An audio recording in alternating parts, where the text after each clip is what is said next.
Patrymau iaith diwrnod 6. Ardal Caernarfon. Sylfaen. Day 6 language patterns. Your day around the Caernarfon area uses units 15 to 17 of the Sylfaen course. Here's a quick review of the main grammar points and patterns from these units.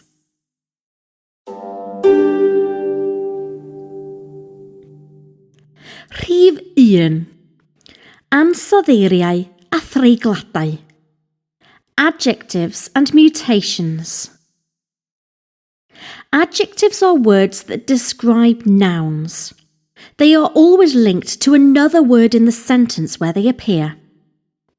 In a simple statement, an adjective will usually be seen after the noun it is describing. For example, Castell Cryf, a strong castle.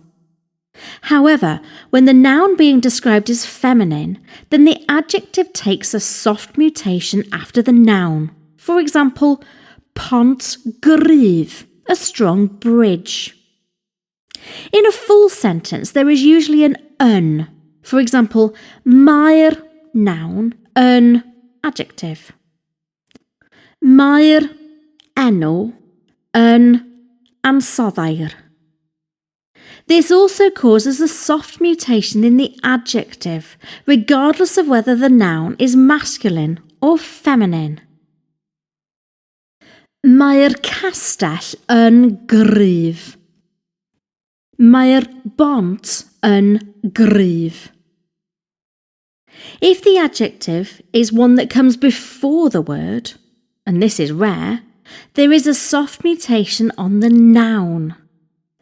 Hen gastell. Rhif 2. Pa mor fawr? How big?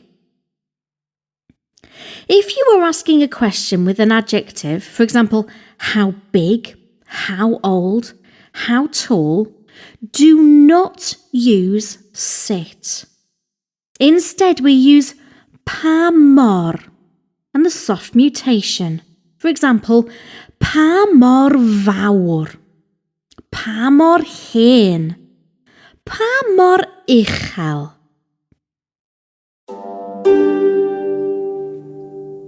Rhif 3. Mor as. In English, the grammatical term for this is a simile. It is a figure of speech comparing one thing with another.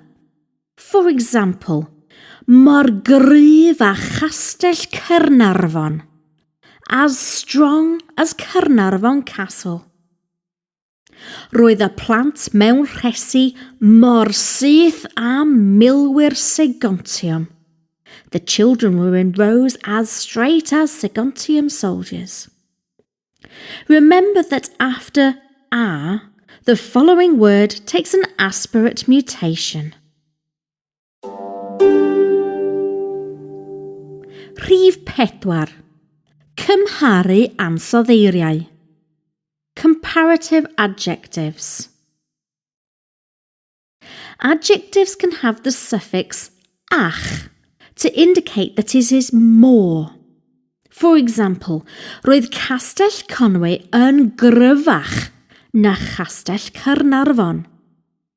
Conwy Castle was stronger than Caernarfon Castle. This is the same meaning as adding to an adjective in English. Cryf, cryfach. Hir, hirach. Cyflym, cyflymach.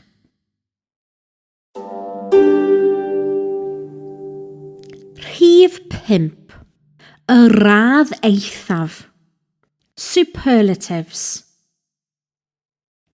Adding an a to the end of an adjective has the same effect as adding est to an adjective in English, forming a superlative, the most. We now have cryf, strong, cryfach, stronger, and cryfa, strongest. Used in context, they work like this. Roedd Castell Rhuddlan yn gryf. Rhuddlan Castle was strong. Roedd Castell Caernarfon yn gryfach. Caernarfon Castle was stronger. Ond Castell Conwy oedd y cryfa. But Conwy Castle was the strongest. To remember this suffix, think of the name Esther, but written est-a. The suffix est in English has the same meaning as the suffix a in Welsh.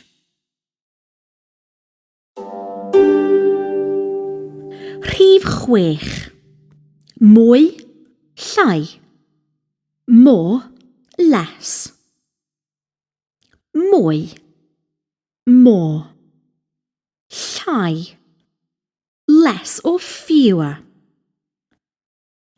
These can be used alongside the plural form of the noun in the pattern mwy or something or llai or something. For example, mwy or gastell, more castles.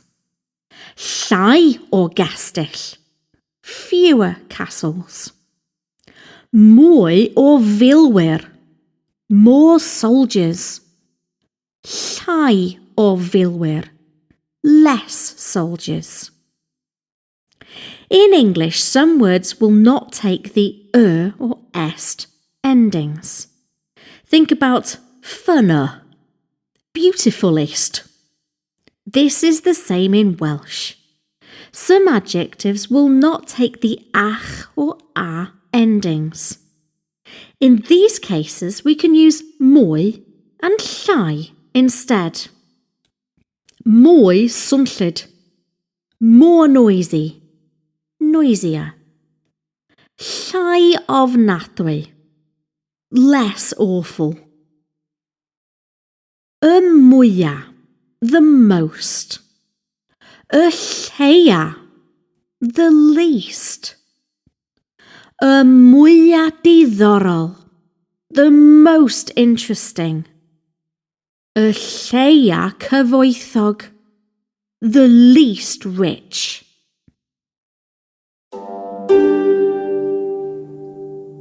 Rhif 7. Ansoddeiriau afreolaidd. Irregular adjectives. Some of the adjectives don't follow the regular patterns as described above. The most common are listed here. Mawr, yn fwy, y mwya. Bach, yn llai, y lleia. Da, yn well, y gorau. Drwg, yn waeth, y gweitha. Isel, is, yr isa. Uchel, uwch, yr ucha. Hen, hun, yr hynna. Ifanc, fengach, y fenga.